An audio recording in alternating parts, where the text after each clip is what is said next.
అసలు మార్పు లేదు, ఏమి లేదన్న. నాకు తెలంగాణ ఉన్నప్పుడు కేసీఆర్ ఉన్నప్పుడు మంచిగా ఉండే. అసలు ఇళ్ల జోలికి రాలేదు, కరెంటు తీయలేదు, ఏం చేయలేదు, అసలు మమ్మల్ని ఏమీ అనలేదు. రేవంత్ రెడ్డి వచ్చినాక ఇది మొత్తం స్టార్ట్ అయిందన్న. నిన్నైతే మాకు ఇంటిమేషన్ లేకుండా, అసలు నోటీసులు ఇవ్వకుండా, ఏమి ఇవ్వకుండా మా ఇల్లు కొడతారు.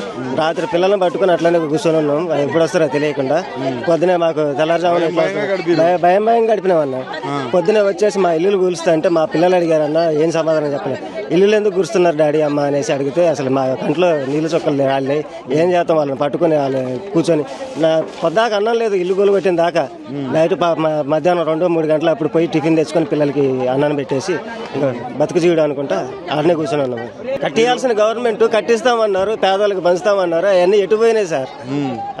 అర్థం కావట్లేదు. అసలు చిన్న మంత్రి అన్న వచ్చి అసలు మంత్రి కాదు కదా, ఎవరు కనీసం వార్డు మెంబర్ కూడా రావట్లేదు సార్. వార్డు మెంబర్ కూడా ఎవరు పలకరించడానికి కూడా రాలేదు. నుంచి మా పిల్లలు ఎండలోనే ఉన్నారు. ఎందుకు ఇల్లు కూలుస్తున్నారమ్మా అంటే వాళ్ళకి ఏం సమాధానం చెప్తాం మేము?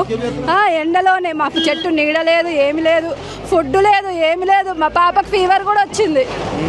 ఏమని అడుగుతాం? ఇంకా మా మంత్రులు చుట్టూ ఉన్నారు కదా, మా మంత్రులు ఇన్వాల్వ్మెంట్ లేకపోతే మమ్మల్ని వచ్చి కనీసం పరామర్శించాలి కదా.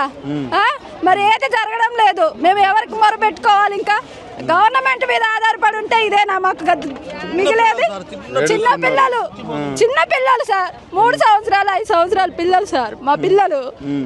మా ఇల్లు ఎలా కూలగొట్టారో కూడా వీడియో ఉంది, చూపెడతాం.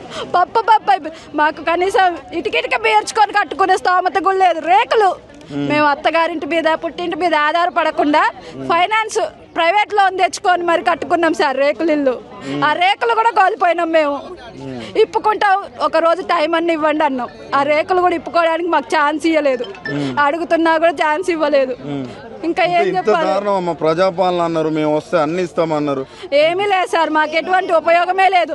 ఇది వినోబా నవోదయ కాలనీ, మా ఊరి పేరే వెలుగులోకి రాలేదు. ఇన్ని రోజులు నీళ్లు కరెంట్ లేవని మేము ఎంత బొరు పెట్టుకున్నా మాకు కరెంట్ ఇవ్వలేదు.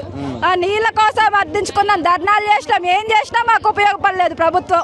మా ఇల్లులు కోల్పోయినాం. ఇంకా ఏం చెప్పాలి సార్? వాళ్ళు ఇలాంటి దుస్థితి ఎదురైనాక కూడా ఇంకా మేము ఏమని అడగాలి, ఏమని అర్థించుకోవాలి చెప్పండి? వాళ్ళకి అనేది మానవత్వం ఉంటే వాళ్ళు ఇప్పుడు వచ్చి మా ముందు నిలబడాలి, మాకు న్యాయం చెయ్యాలి. చెయ్యాలా వద్దా చెప్పండి? చెయ్యాలి. మరి వాళ్ళు ఎవరు పట్టించుకోవట్లేదు, ఎవరిని అడగాలి మేము? ఏ మాట సహాయం లేదు, ప్రెస్ ద్వారా లేదు, వాళ్ళు ఎవరి ద్వారా అయినా వాళ్ళ కింద పనిచేసేటటువంటి అధికారులతో ఏం చెప్తున్నారా? మీకు సరే అమ్మా, ఇక్కడ కోల్పోయారు, మీకు ఇంకో చోటైనా మంచి ఇళ్ళను చూపెడతామని ఏదైనా భరోసా ఇస్తున్నారా? లేదు. ఇందిరమ్మ రాజ్యం, ఇందిరమ్మ ఇల్లు, ఇందిరమ్మ ఇల్లు లేదు. మా 100 గజాల గుడిసెను కూల్పేశారు. ఇన్ని రోజులు 8 సంవత్సరాలుగా నీళ్ళ కోసం, కరెంటు కోసం తిప్పలు పడ్డాం. ఇప్పుడు కొంప కోసం ఇల్లు, మా ఇల్లు గూడు కోసం కూడా చెట్టు కింద కూడా బతికేలేదు. చెట్లు ఏమైనా కనబడుతున్నాయా చెప్పండి? చెట్టు కింద కూడా ఉండలేము సార్ మేము. ఇక ఎక్కడైనా ఉండాలి, ఈ ఎండలోనే బతుకుతున్నాం మేము.